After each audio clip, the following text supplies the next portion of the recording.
الحديث معكم. سأعطيك مثالا. الله تبارك وتعالى في سورة طه نعم. قال لنبيه وكليمه موسى عليه السلام وما أعجلك عن قومك يا موسى. نعم. كيف رد؟ قال هم أولئك على أثري وعجلت إليك ربي لترضى. عجلت إليك لترضى.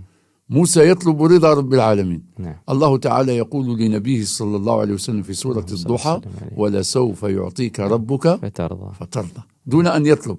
ولسوف يعطيك ربك فترضى. موسى في سورة طه نعم. يقول دعا قائلا رب اشرح لي صدري. نعم. اشرح لي صدري.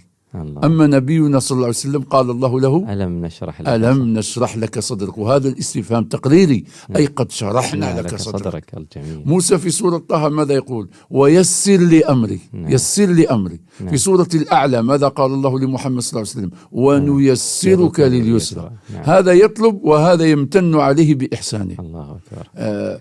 حتى عندما قال واحلل عقدة من لساني. نعم. نبينا صلى الله عليه وسلم قال أوتيت جوامع الكلم. أوتيت جوامع الكلم. أعطيك نظرة أخرى. الله تعالى قال عن موسى عليه السلام واصطنعتك لنفسي. نعم. وفي سورة طه ماذا قال؟ ولتصنع على عيني إذ تمشي أختك. صحيح؟ نعم. تصنع على عيني تحت رعايتي وسمعي وبصري. نعم. ماذا قال عن نبيه صلى الله عليه وسلم؟ اللهم صل وسلم. في سورة الطور في آخرها قال واصبر لحكم ربك فإنك بأعيننا. وثمة فرق عظيم بين على عيني فإنك بأعيننا أي تحت رعاياتنا وتحت كلئنا وإحسان